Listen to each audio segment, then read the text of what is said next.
Allez, bonjour à tous, j'espère que vous allez bien. Dans cette vidéo, on va faire le bilan de mes trades pour juin 2026. On va voir les différents trades que j'ai pu prendre, les résultats un par un de ces trades-là, les erreurs également que j'ai pu réaliser. On va repasser en revue chacun de ces trades pour voir pourquoi je suis rentré en position, quels sont mes setups qui s'est exécuté, les erreurs que j'ai pu refaire. Et on parlera du contexte du mois de juin 2026. Le but ici, c'est une revue à but pédagogique, que je puisse tout simplement vous partager cette prise de recul que je fais une fois par mois pour voir tout simplement est-ce que j'ai bien respecté mon plan, quelles erreurs j'ai pu faire et tout simplement analyser mes stats sur ce mois de juin. Alors un mois de juin qui est plutôt correct, j'ai pris ici 9 trades, j'ai 55% de win rate avec ici 5 trades gagnants et 4 trades perdants avec une performance nette de plus 3,62%, un meilleur trade à 3,5 R, donc j'ai pris 3,5 fois mon risque et le pire trade à moins 1,23 R.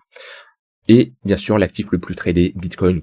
Pas de surprise, chaque mois c'est en général le Bitcoin. Donc un mois qui est plutôt correct. Je continue ici sur cette série où mes 3-4 derniers mois sont plutôt pas mal sur les cryptos. J'ai pas très bien commencé l'année, mais là sur les derniers mois c'est plutôt correct. Bon, je prends quand même 4 pertes. Je suis sur une série ici de 2 stop loss et sachant que j'ai pris un stop loss sur ce mois de juillet, je suis sur 3 trades perdants d'affilée, mais je l'ai pas inclus. On parlera de ce trade là pour le mois de juillet prochain. Donc j'ai commencé ici avec 3 trades gagnants, ensuite j'ai eu un perdant, un gagnant, un perdant, un autre gagnant et ensuite 2 perdants d'affilée. Donc globalement 9 trades c'est une bonne moyenne. En général je tourne entre 7 et 10 trades par mois. Je suis pas dans l'overtrading et la plupart ici des trades c'est des trades de suivi de tendance. Comme d'habitude, la plupart du temps, je trade la tendance, pour ceux qui le savent pas. Et après, je vais avoir quand même des setups de breakout, de reversal en fonction d'autres setups qui peuvent s'exécuter. Mais la plupart de mes trades vont être des trades ici de suivi de tendance. Alors, on va commencer par remettre ici le contexte en place. Le contexte, c'est quoi? C'est comment évoluer ici notre marché du 1er juin 2026 à ici la clôture. Globalement, ça a été un mois plutôt bearish, d'accord, un mois qui était baissier, avec quand même une petite tendance haussière à ce niveau-là, à l'intérieur de ce mois baissier. Donc globalement, j'avais un biais bearish sur tout le mois, j'ai beaucoup plus cherché à prendre des shorts sur le mois. On peut voir ici que j'ai eu pas mal de shorts, mais j'ai eu quand même des longues, et au final, c'est les longues qui m'ont fait prendre principalement des stop loss. Là, j'ai eu un stop loss sur ce long-là, un autre ici, et un autre à ce niveau-là. Donc on voit que globalement on avait une tendance qui était bien baissière sur tout le mois, mais j'ai quand même forcé à prendre des longues. Alors j'ai eu quelques longues ici, de toute façon on va les revoir en détail après, et souvent c'est là où on voit que la tendance domine. Et on voit que mes shorts me donnent un taux de réussite beaucoup plus important. C'est normal, on est dans une tendance baissière, donc je pense que si je dois me rendre compte des erreurs que j'ai pu faire ce mois-ci, ça a été de forcer à prendre certains longs alors que ma tendance moyen-long terme était baissière. Alors même si j'ai eu un long qui a été gagnant à ce niveau-là, qui a payé, ou même celui-ci là en début de mois sur Hyperliquid, principalement c'est les shorts qui ont le plus payé. Donc voilà, ça c'est toujours un point important, c'est de se rendre compte, est-ce que j'ai pris plus de longues ou de shorts sur ce mois, et constater comment a été ma dynamique. Quelqu'un ici qui est full long, alors s'il fait de la contre-tendance et son setup est gagnant de cette manière-là, tant mieux, mais si une personne qui prend full long et a des problèmes dans sa stratégie, se rend pas compte de pourquoi il est tout le temps perdant, des fois vaut mieux suivre la tendance. Et c'est globalement quelque chose que je fais de manière générale, mais que j'ai peut-être pas assez fait sur ce mois-ci, avec des trades un peu forcés en longue. Maintenant, je respectais quand même mon plan, mais j'aurais pu peut-être les éviter ou alors réduire mon risque, parce qu'on voit globalement, j'ai eu des risques plutôt fixes. Alors, j'ai globalement baissé mon risque sur les derniers mois. Des fois, j'arrivais à 0,75, 1%, mais je trouve que le marché est plus compliqué. Je préfère trader quand même en bull market, et voilà, je suis plus à l'aise actuellement avec 0,5%, peut-être parce que mon capital augmente aussi avec le temps, et du coup, je préfère réduire quand même mon risque. Mais voilà, j'ai eu globalement un risque fixe de 0,5%. C'est-à-dire, je prends mon capital de trading et la perte max que je peux faire sur un trade, c'est 0,5%. Allez, on va commencer ici avec le premier trade, qui est ici un trade sur Hyperliquid en mode continuation de tendance. Donc ça, c'était le tout premier trade en début de mois. J'ai ici un tunnel 15 minutes orienté à la hausse, un tunnel 3 minutes qui est également orienté à la hausse plutôt plat, ok, mais globalement il est au-dessus du 15 minutes, donc j'ai vraiment ici une bonne dynamique qui est haussière. J'ai une première réaction acheteuse au contact ici du tunnel 15 minutes. à ce niveau-là, mais un peu trop tôt pour prendre un long selon moi. Je préfère une meilleure confirmation, et ma meilleure confirmation, je l'ai là, quand on casse le 3 minutes, qu'on a un ravalement haussier, une pattern de retournement, un bon signal acheteur. Bien entendu, je ne rentre pas juste parce que j'ai ce signal-là, il y a tout un contexte de marché, et surtout je regarde si j'ai un bon risk-reward. C'est-à-dire que là, j'ai un risk-reward de 2 et quelques sur ce trade, de 2, qui me fait un R net de 1,95. Pourquoi il y a une différence entre le R brut et le R net? C'est en incluant les frais, l'exécution, le slippage, etc. Donc automatiquement, j'ai toujours un R net plus faible que mon R brut. Et ce qui me fait un risk reward de 2 points, pile poil. Et voilà, si j'avais pas eu un risk reward de 2 points sur ce trade, je ne l'aurais absolument pas pris. Donc voilà, il y a tout qui collait parfaitement avec une invalidation sous le plus bas. Donc un premier trade sur Hype qui a été plutôt gagnant. Donc Hype, c'est un long, mais bon, sachant qu'on est en décorrélation totale entre Hype et le Bitcoin, je prends plus de long sur Hype, je prends pas de short de toute façon sur Hype, puisque je vous le rappelle, hein, même si Bitcoin lui a eu un mois de juin plutôt dans une tendance baissière, si on regarde Hype de son côté, on a commencé le mois ici, on a globalement range, mais avec pas mal de volates, et sur ce genre de hausse là, il y a de quoi prendre pareil des trades en mode continuation de tendance à la hausse. Le deuxième trade, qui est un short ici sur le BTC, continuation de tendance, très très court terme à ce niveau-là. Donc on voit que on avait un fort momentum à ce moment-là. Si je dis pas de bêtises, on était pareil en début de mois, c'était le 4 juin. Le 4 juin, c'est à quel moment? C'est quand le marché a fortement corrigé. Donc le 4 juin, c'était dans cette phase-là. Et ça, vous le savez très bien que quand on a un très fort momentum à la baisse, ce que j'aime bien faire, c'est de regarder le tunnel 3 minutes, d'attendre un repli dedans, et si j'ai un signal vendeur, je rentre en position. Alors on y a été une première fois, j'ai pas eu la pattern, j'ai pas eu le signal vendeur. Vous voyez, c'est plutôt timide ici, les bougies sont pas incroyables, j'ai pas un ravalement baissier, j'ai pas un M-top ou quoi que ce soit. Donc, pas spécialement intéressant. Ici on y retourne une deuxième fois, on reteste ce V-top, ici dans notre zone de rechargement, voilà, on comble cette zone d'imbalance, j'ai une première mèche haute qui est pas mal, et là j'ai une vraie confirmation sur une bougie complète qui nous montre qu'on a une forte réaction vendeuse. Stop loss au-dessus du plus haut, et ici j'ai targeté le point pivot DI. Donc là ce qui me fait un R brut de 2,18 R et un R net de plus 2,11. Ensuite, ce troisième trade, qui est un trade globalement où j'ai eu un TP partiel suivi d'un break-even sur la moitié restante de ma position. Ici, je me positionne sur une réaction acheteuse au niveau du previous daily low. Je vais pas rentrer en détail dans comment fonctionne ce setup là. C'est d'ailleurs un setup que je partage à l'intérieur du mentorat Devenir Trader qui marche très bien. C'est un setup que j'utilise au quotidien quand j'ai toutes mes conditions qui sont réunies pour rentrer en position. L'objectif, c'est j'ai une extrémité, j'ai une réaction acheteuse ici et je target une zone bien précise. J'ai eu un TP partiel à 2 pour 1, donc qui doit être peut-être à peu près par là, je l'ai pas noté sur ma chart. Ensuite, quand j'ai mon TP partiel qui est enclenché, stop loss à break-even, et j'attends le TP total. On n'a pas été enclenché mon TP total, le marché a retracé, et je me suis fait sortir ici à break-even. C'est dommage parce qu'après le marché est parti et a été chercher mon TP total, mais je n'étais plus en position.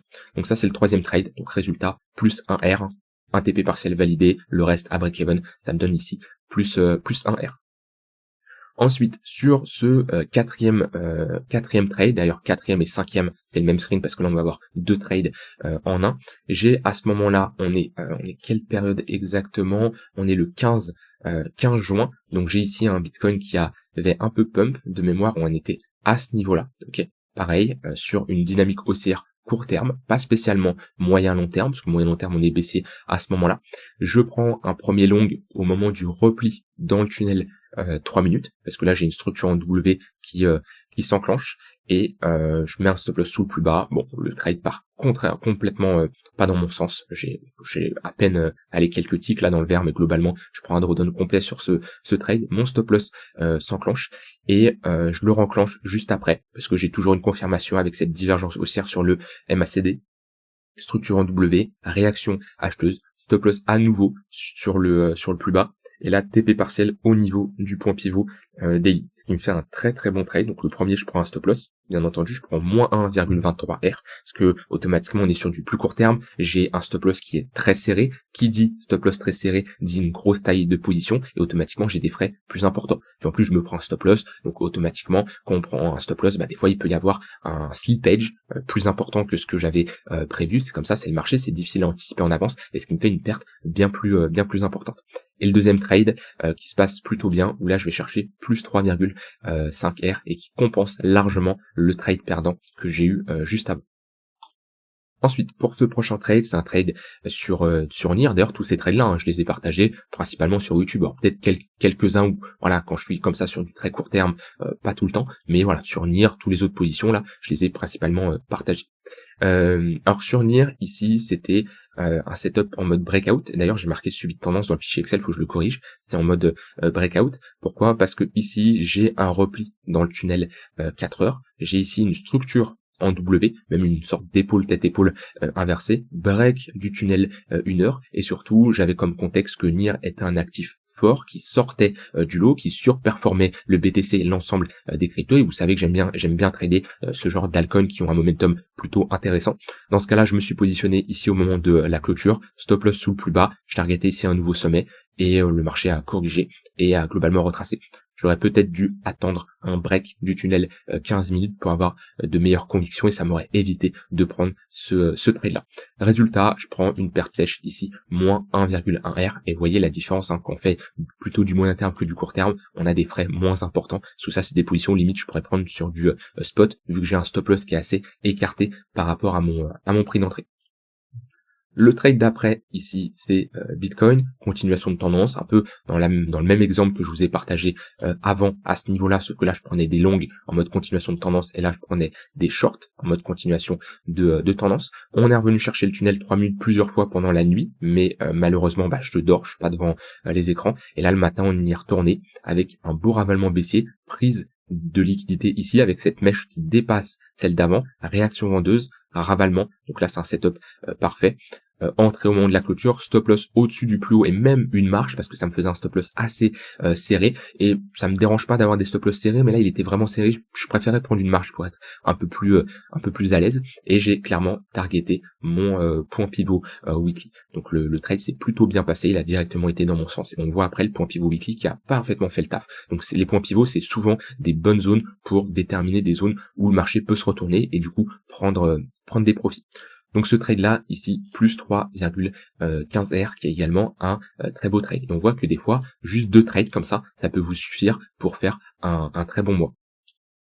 Et ensuite, les 2 autres trades qui sont perdants, Bitcoin, continuation de tendance, comme d'habitude, tunnel 3 minutes orienté à la baisse, ici, ravalement baissier, avec prise du high, c'est exactement le même type de setup que j'ai juste avant. C'est juste que tous les setups, bien sûr, ne peuvent pas fonctionner. Continuation de tendance, je me positionne au moment de la réaction vendeuse, stop loss au-dessus du plus haut, target ici les plus bas, et on voit que le marché est parti dans mon sens, mais globalement, il s'est retourné ensuite, et on a été enclenché mon stop loss. Donc là-dessus, je prends une perte de moins 1,11 R.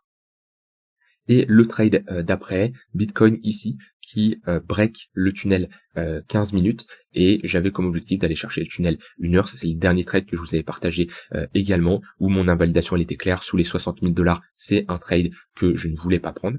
Ça c'était quoi? C'était le 27 juin, et on voit que j'ai bien fait quand même de clôturer ce trade là, parce qu'ensuite on a bien corrigé. C'était à ce niveau-là. Et c'était là, il me semble, je vais vérifier, mais il me semble que c'était là. Ouais, c'était ici. Un long ici, on réintègre, puis après on voit qu'on a bien corrigé. Alors certains vont me dire, oui, mais tu vois, après ça repart. Oui, c'est sûr, mais j'ai un effet de levier, je peux pas me permettre d'avoir un drawdown ici aussi important, et automatiquement, je coupe parce que mon plan ne s'invalide. Donc voilà, même si après, 1 mois, 2 mois après, ce trade aurait pu être gagnant, mon but c'est pas qu'il soit gagnant dans 2-3 mois. Je hold pas une position perdante, donc je préfère couper rapidement quand ça ne part pas dans mon sens. Donc l'objectif là, c'était de jouer ce breakout pour aller chercher le tunnel 1 heure. J'avais un signal acheteur, j'avais une invalidation qui était claire, et j'avais un TP aussi qui était clair à l'intérieur de ce tunnel 1 heure en confluence avec ce pressant sommet. Voilà globalement pour ce bilan, des trades comme je l'ai dit qui se passent, qui sont plutôt bien déroulés, même si je suis dans un petit drawdown en ce moment avec 3 pertes d'affilée, ça m'arrive, c'est comme ça fait partie du trading. Faut surtout continuer à respecter son plan, pas faire n'importe quoi, et ça m'est déjà arrivé de prendre 5, 6, 7 trades perdants d'affilée. C'est comme ça, bien sûr, c'est pas tous les mois heureusement, mais c'est des périodes qui peuvent bien sûr arriver. Dans tous les cas, on fera le bilan du mois de juillet et du mois d'août, même si je sais d'avance qu'il y aura beaucoup moins de trades que ça, surtout pour le mois d'août, et surtout en plus je ne force pas les trades parce que je sais que j'ai des moins bons résultats pour ces périodes d'été. Voilà, je voulais vous partager tout ça. Si de votre côté vous voulez vous former, apprendre à maîtriser vos émotions, à développer une stratégie de trading, à maîtriser l'analyse technique, je vous conseille 2 choses. Déjà, dans un premier temps, vous pouvez aller sur la chaîne YouTube, dans ici les playlists, il y a des tutos trading, il y a des masterclass, il y a énormément de cours, de vidéos qui vont vous apprendre à maîtriser vos émotions, votre money management, l'analyse technique et j'en passe. Voilà, il y a des heures et des heures de contenu ici. Et après, si vous voulez aller plus loin, je vous invite à rejoindre ici le mentorat Devenir Trader qui va vous permettre de passer vraiment dans une autre dimension. Il y a des lives chaque semaine, il y a de l'accompagnement, il y a plus de 30 heures de vidéos. Il y a globalement 4 très très gros modules avec en tout 15 sous-parties, plus de 30 heures de vidéo comme je l'ai dit, une partie sur tout ce qui va être devenir autonome, une partie sur exécuter ses setups, je le fais pas dans le bon ordre, mais une partie sur lire le marché, tout ce qui est analyse technique, etc. Et une partie sur poser les fondations, bien comprendre le trading, comprendre le marché, le money management et également une partie technique. Le but c'est ici à travers ces 15 sous-modules et ces 4 gros modules que tu deviennes 100% autonome et que tu puisses tout simplement savoir trader dans n'importe quelle condition de marché, développer ta stratégie, développer ton plan. Voilà globalement en 4 étapes, hein. Apprendre, appliquer, être corrigé avec les lives, le suivi en message privé et devenir autonome via les sessions individuelles, le suivi en message privé, etc. Donc c'est pas juste une formation que tu suis de ton côté et puis voilà, non, c'est vraiment il y a un accompagnement, je t'accompagne jusqu'à temps que tu deviennes rentable. Si ça t'intéresse, n'hésite pas à cliquer sur le premier lien en description. Nous, de notre côté, on a fait tout le tour. Si vous avez des questions, vous pouvez bien sûr me contacter. Je vous souhaite une très bonne soirée et je vous dis à demain pour une prochaine vidéo. Bye bye.